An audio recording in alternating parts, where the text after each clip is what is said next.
हम लोग लास्ट वाला वीडियो तक में DDL कमांड सारा कंप्लीट कर चुके थे। अब हम लोग DML कमांड पढ़ेंगे और DML कमांड में DML कमांड्स, ठीक है। इसके अंदर हम लोग पढ़ेंगे पहला इंसर्ट, ठीक है। और इंसर्ट कमांड क्या करता है कि आपके टेबल में डेटा को, रिकॉर्ड को इंसर्ट करता है, ठीक है। तो insert command to insert data और रिकॉर्ड इनटू द टेबल, ठीक है। अब देखो इसके दो सिंटैक्स हैं। सिंटैक्स वन इसमें हम लोग क्या करेंगे कि to insert value to all columns, एक साथ में सारे कॉलम्स में वैल्यू को इंसर्ट करना होता है, तो हम लोग इस सिंटैक्स को यूज करेंगे और वो है MySQL insert into table name values bracket value 1 value 2 value 3 means ये सारे कॉलम्स के वैल्यूज हम लोग यहाँ पर देंगे, ठीक है ना। तो ये क्या होगा कि इसमें आप जब वैल्यू इंसर्ट करोगे तो एक बात का ध्यान रखना कि जिस सीक्वेंस में कॉलम डिफाइन किया गया है, जिस समय हम लोग टेबल क्रिएट कर रहे थे, उस समय जो वैल्यू जो हम लोग डिफाइन किए थे उसी को यहाँ पे हम लोग उसी के जैसा हम लोग यहाँ पे वैल्यू भी इंसर्ट करेंगे, ठीक है। इसका एग्जाम्पल के लिए एक टेबल हम लोग कंसीडर कर लेते हैं एम्प्लॉय, ठीक है। एम्प्लॉय और एम्प्लॉय टेबल के अंदर में हम लोग एम्प्लॉय नंबर, एम्प्लॉय नेम, ठीक है, और सैलरी और एक DOB ले लेते हैं, डेट ऑफ बर्थ, ठीक है। तो ये आपका हो गया इंटीजर डेटा, ये हो गया आपका varchar डेटा, ये हो गया आपका फ्लोट डेटा और ये हो गया आपका डेट टाइप। मीन्स कि इतने सारे तरह के वैल्यू जो हम लोग कैसे इंसर्ट करते हैं उससे पता चल जाएगा। इंटीजर वैल्यू कैसे इंसर्ट करते हैं, varchar वैल्यू कैसे इंसर्ट करते हैं, फ्लोट वैल्यू कैसे इंसर्ट करते हैं और डेट टाइप वैल्यू कैसे इंसर्ट करेंगे। तो इसका एग्जांपल ले लेते हैं। MySQL, ठीक है, इंसर्ट इनटू टेबल एम्प्लॉय, ठीक है। इसमें सारे कॉलम में वैल्यू को इंसर्ट कर रहे हैं, वैल्यूज, और इसमें पहले कॉलम के लिए हम लोग ले लिए 101, फिर दूसरा कॉलम है ई नेम, तो यहां पर कोई भी नाम ले लें, मान लो कि हम ले लिया सोनू, ठीक है। सैलरी 5000, डेट ऑफ बर्थ जो हम लोग देंगे उसमें सबसे पहले ईयर देंगे, ठीक है। उसके बाद हम लोग उसमें मंथ देंगे और उसके बाद हम लोग डेट देंगे, ठीक है। यानी कि जो डेट वाला वैल्यू है वो पहले ईयर, मंथ और डेट के फॉर्मेट में एक्सेप्ट करेगा, ठीक है। तो यहां पर दो चीजें ध्यान में रखना है कि जो varchar वैल्यू होगा और जो डेट टाइप वैल्यू होगा उसको सिंगल कोट में रखेंगे। यानी देखो नोट में लिख दे रहे हैं कि character value and date type value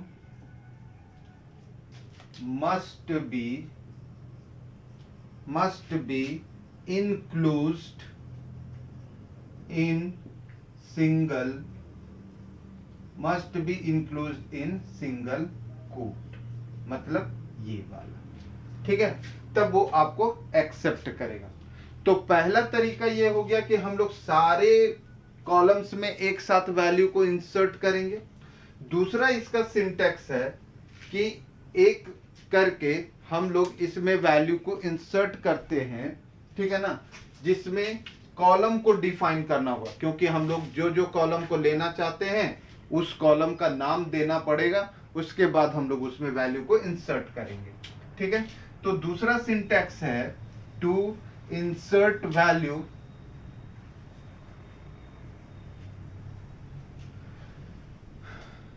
to insert value in selected columns, selected columns, ठीक है। तो इसका सिंटैक्स क्या होगा, MySQL insert into table name, और टेबल नेम के बाद हम लोग जिस जिस कॉलम में वैल्यू को इंसर्ट करना चाहते हैं वो कॉलम्स को यहां पे डिफाइन करेंगे। जैसे कि हम यहां पर table name, call name 1, call name 2, call name से मतलब है कॉलम नेम, ठीक है।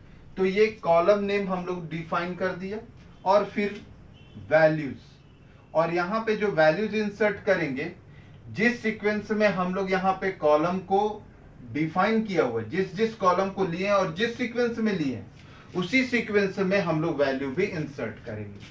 तो यहाँ पे हो गया वैल्यू 1 और ये हो गया value 2 according to this sequence, ठीक है, एंड देन सेमीकोलन। उसके बाद फिर हम लोग इसका एग्जांपल देखेंगे।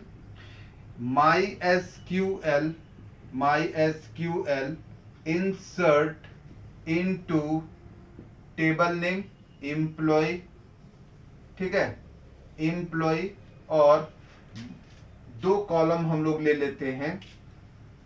वो कॉलम हमारा है ENO सैलरी, ठीक है। दूसरा इसमें वैल्यूज हम लोग इंसर्ट करेंगे 102 सैलरी 6000, ठीक है। तो आप इस तरह से 2 तरीका है वैल्यू को इंसर्ट करने का। एक साथ में सारे वैल्यू को हम लोग इंसर्ट कर सकते हैं, सारे कॉलम में वैल्यू को इंसर्ट कर सकते हैं, और दूसरा कि हम लोग सिलेक्टेड कॉलम में वैल्यू को इंसर्ट कर सकते हैं। इसमें एक चीज आपको ध्यान में रखना होगा, वो क्या, कि जो नॉट नल वैल्यू होगा, जो नॉट नल कॉलम होगा, उसको हम लोग यहाँ पे जरूर से इंक्लूड करेंगे। जो नॉट नल कॉलम होगा उसको हम लोग यहाँ पे, यानी जब कॉलम को डिफाइन कर रहे हैं तो वो कॉलम का नाम भी होना चाहिए, क्योंकि नॉट नल क्या है, एक कॉन्स्ट्रेंट है, एक कंडीशन है जो आपको ये बतलाता है कि वो कॉलम खाली नहीं होना चाहिए, उसमें वैल्यू रहना ही चाहिए। इस तो नॉट नल कॉलम और कॉलम्स अगर एक से ज्यादा है तो not null columns must be taken when we insert value through selected columns, ठीक है। तो ये 2 तरीके हो गए जिसके द्वारा आप वैल्यू को कॉलम में टेबल में इंसर्ट कर सकते हैं। अब नेक्स्ट कमांड है आपका इसमें कि जो वैल्यू हम लोग, जो रिकॉर्ड हम लोग इस टेबल में इंसर्ट किए हैं, उनको हम लोग कैसे एक्सेस करेंगे, ठीक है ना। तो उसको एक्सेस करने के लिए हमारे पास जो कमांड MySQL में है वो है आपका सेलेक्ट कमांड, दूसरा है सेलेक्ट कमांड, ठीक है। ये क्या करता है, टू एक्सेस डेटा और रिकॉर्ड्स फ्रॉम द टेबल, ठीक है। इसके अलग अलग तरीका है एक्सेस करने का, ठीक है। पहला है to access all columns to access all columns from the table। ठीक है, टेबल से सारे कॉलम के वैल्यू को हम एक साथ निकालना चाहते हैं। To access all columns and all records, all columns and all records from the table। ठीक है, देखो उसके लिए सिंटैक्स होगा MySQL select asterisk from table name। ठीक है, तो इसमें एग्जाम्पल देखेंगे। अगर हम लोग लिखेंगे MySQL select asterisk from employ, जो अभी टेबल हम लोग लिए थे, है ना, तो इसका जो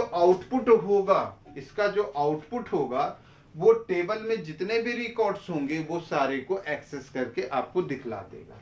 ठीक है ना, तो सिलेक्ट एस्ट्रिक फ्रॉम एम्प्लॉय, इसका मतलब क्या हुआ कि उस एस्ट्रिक का मतलब यहां पर होता है ऑल कॉलम्स।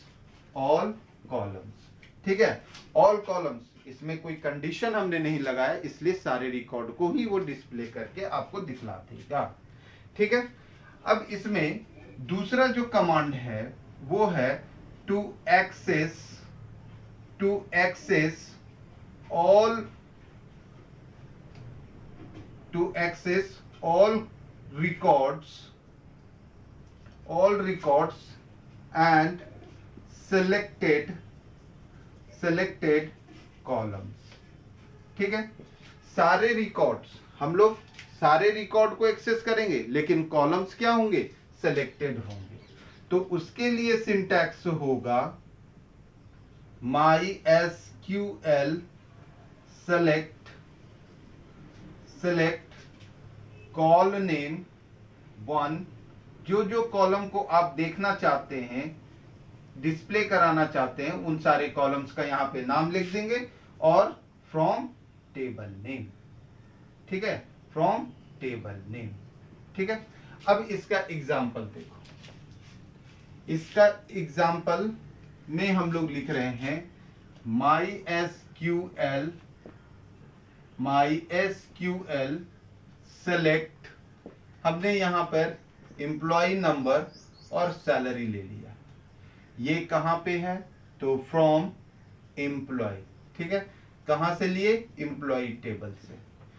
ठीक है, तो इसमें जो आपको आउटपुट देगा वो सिर्फ एम्प्लॉय नंबर का और सैलरी, उस टेबल में जितने भी रिकॉर्ड्स होंगे ये दो कॉलम के सारे वैल्यू आपको डिस्प्ले कर देंगे। ठीक है, नेक्स्ट है आपका कि हम लोग अगर सारे कॉलम्स और सिलेक्टेड रिकॉर्ड्स को एक्सेस करना चाहते हैं, उससे पहले हम लोग एक order by means to access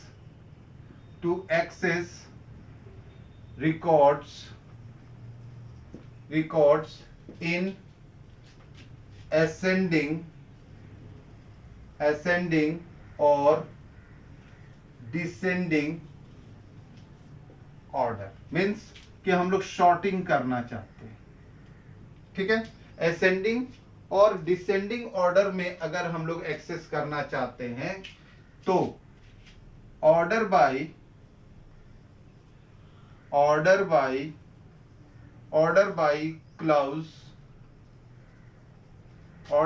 clause is used for this purpose.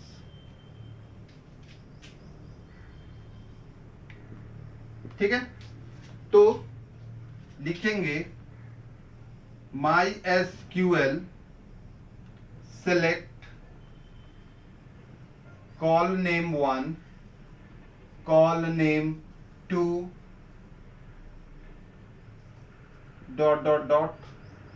from table name। ठीक है, ऑर्डर बाय इनमें से कोई कॉलम को ले लें या फिर कोई और कॉलम जो हमारा टेबल में एग्जिस्ट करता है उस कॉलम को ले लेंगे, कॉलम में, ठीक है। तो यहां पर जो है इसमें हम लोग दोनों में कर सकते हैं, ASC और DESC। ASC लगाया तो असेंडिंग ऑर्डर, ठीक है, और DESC लगाए तो डिसेंडिंग ऑर्डर में आपको दे देगा, ठीक है, असेंडिंग ऑर्डर या तो फिर आपको डिसेंडिंग ऑर्डर में। लेकिन अगर हम लोग सिर्फ ऑर्डर बाय और कॉलम नेम लिखते हैं तो बाय डिफॉल्ट ये आपको असेंडिंग ऑर्डर में कर देता है, ठीक है। तो यहां पर हम लिख दे रहे हैं नोट बना करके कि नोट में by default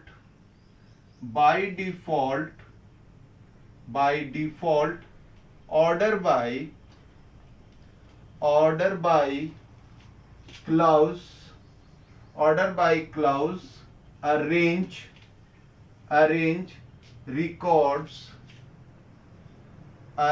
records in ascending order, ठीक है। तो ये आपको, अगर हम यहां पर ASC या DSC नहीं लगाते हैं तो क्या करेगा, असेंडिंग ऑर्डर में असेंडिंग ऑर्डर में आपको डिस्प्ले कर देगा। फॉर एग्जाम्पल पहला MySQL select employ number, salary और एम्प्लॉय नेम ले लिए, ठीक है, from employ order by salary. तो ये क्या करेगा, आपका असेंडिंग ऑर्डर में, सैलरी के असेंडिंग ऑर्डर में उसको डिस्प्ले कर देगा, ठीक है ना। बाय डिफॉल्ट वो क्या करेगा, असेंडिंग ऑर्डर में उसको कन्वर्ट कर देगा, असेंडिंग ऑर्डर में आपको डिस्प्ले कर देगा। Example 2, MySQL select employ number, date of birth, ठीक है, फ्रॉम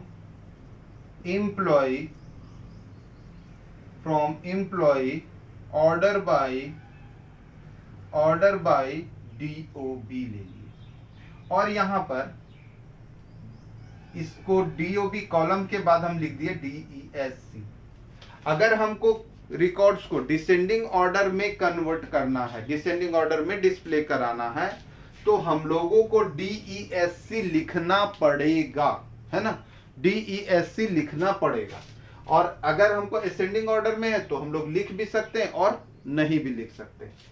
यहां पर हम लोग डेट ऑफ बर्थ को डिसेंडिंग ऑर्डर में कर दी, यानी कि जो सबसे बाद में आया है, ठीक है ना, उसका पहले दिखलाएगा, और जो पहले का है, जैसे मान लो कि इस ईयर में जिसका डेट ऑफ बर्थ है उसको सबसे पहले दिखलाएगा, और पिछले वाले ईयर में जिसका डेट ऑफ बर्थ दिया हुआ है उसको बाद में दिखलाएगा। तो ये हो गया आपका डिसेंडिंग ऑर्डर।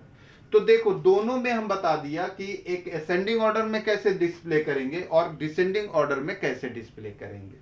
अब अगर एक असेंडिंग और दूसरा कॉलम को डिसेंडिंग ऑर्डर में करना हो तो फिर हम लोग कैसे करते हैं, ठीक है ना। तो दूसरा एग्जाम्पल है कि हम लोग एक असेंडिंग और दूसरा डिसेंडिंग और दोनों को एक साथ में अगर हम लोगों को लेना है तो फिर हम लोग उसको कैसे लिखेंगे। देखो बहुत ही आसान है, इसमें एग्जाम्पल नंबर 3 कर देते हैं, ठीक है। और ये हमारा डिफॉल्ट यहां तक तो असेंडिंग ऑर्डर में हो गया। अब दूसरा कॉलम ले लिया DOB और DESC ले लिए, ठीक है ना। तो दोनों कॉलम को हम लोग एक साथ ले सकते हैं ऑर्डर बाय में। तो क्या करेगा, पहले सारे रिकॉर्ड को सैलरी से असेंडिंग ऑर्डर में कर देगा, ठीक है। इसको पहले असेंडिंग ऑर्डर में किसके थ्रू करेगा, सैलरी के। उसके बाद जो वो अरेंज रिकॉर्ड है उसको डेट ऑफ बर्थ से डिसेंडिंग ऑर्डर में कन्वर्ट करके फाइनली आपको डिस्प्ले करता है। पहले सैलरी से असेंडिंग ऑर्डर में करेगा रिकॉर्ड्स को, उसके बाद फिर डेट ऑफ बर्थ को आपको डिसेंडिंग ऑर्डर में कन्वर्ट करके दिखला देगा। ठीक है, तो नेक्स्ट वाले वीडियो में हम लोग इसके आगे ऑर्डर बाई हो गया, अब हम लोग कंडीशनल कैसे रिकॉर्ड को एक्सेस करते हैं वो हम आपको बतलाएंगे। ठीक है, ओके।